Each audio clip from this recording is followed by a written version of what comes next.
Moving to Japan now, where the Tokyo city government has a bold plan to make workforce policies more family-friendly. The city government will introduce a 4-day work week next April to try to reverse falling birth rates. Japan's population is likely to fall once again for the 16th year in a row. Authorities hope a 4-day week will make childcare easier and less expensive. They're also allowing parents with young children to shorten their working hours in return for slightly less pay. Tokyo Governor Yuriko Koike says that she hopes flexible work styles will especially benefit women and their careers. Several other parts of Japan have launched similar measures. And here to discuss more of what is behind Japan's falling birth rate, Alisa Freedman. She is a professor of Japanese literature, culture, studies, and gender at the University of Oregon. Welcome. It's good to see you. It's good to see you. Thank you for having me. Okay, so plainly put, there has been a significant and somewhat long-term decline, 16 years, in the number of people in Japan having children. So let's examine what Tokyo is proposing. Is this going to be enough to convince parents to have more children? It's an interesting start. As you mentioned, Japan's had a declining birth rate, especially since 2005.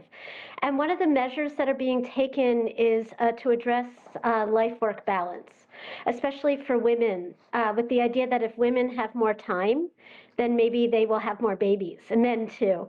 I mean, I hope they institute other things like daycare, but this is one step in the direction to addressing some life-work balance issues. Okay, let's talk a little bit more about how significant you think this introduction of the 4-day work week could be in Tokyo, because right now families are averaging 1.2 children per couple, and Japan says it needs that to rise to 2.1 to keep the population stable. So what kind of threat is this to Asia's second largest economy?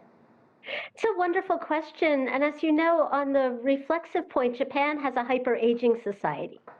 And people are living longer in Japan. The retirement age in Japan is also changing.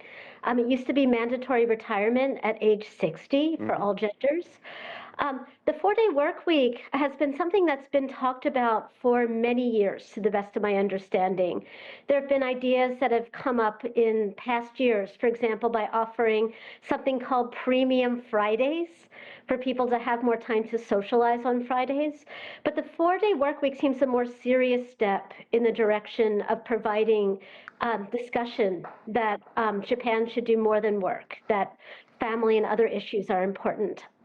What people are also addressing is the need for more economic change, the need for example, more daycare or more resources for people to have babies. You know, it's interesting you say Japan is more than work, because I think a lot of what people around the world think is that people just go into the office and they work incredibly hard and then kind of relax or blow off steam on a Friday night and then kind of wash, rinse, repeat type thing. So the introduction of the 4-day work week is partly aimed at attracting and retaining talent in a tight labor market. So is this approach, can it address Japan's workforce shortage? It's a fascinating question, and I think, like everybody else, time will tell. I think there are also some systemic issues that are wrapped up in this change. For example, high-level workers or various levels of workers in Japan have historically had overtime work, and this is part of their job. For example, it would be very uncommon for workers to leave at 5 p.m. at night, mostly, especially in the 80s, 90s, when the business models, as we think of Japan, this kind of Japan incorporated mentality.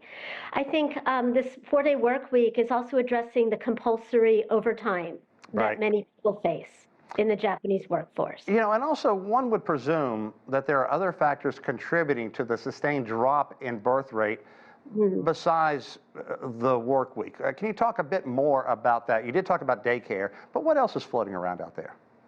It's an excellent question. There are economic concerns with having families in Japan. Japan's economy has been fluctuating like other global economies. Women also feel a lot of pressures. For example, it's very difficult for a working couple to have a child in Japan if both parents work, as I mentioned. Daycare would close before their offices might close. It would be difficult to pick up the child. There have been stipends or money that have been given to families for having children, other incentives.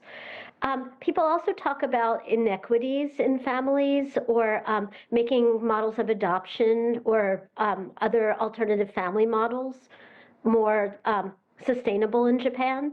But it's interesting that workplace has been addressed because life-work balance has long been an issue, especially for the current Tokyo governor, as you mentioned. Yeah.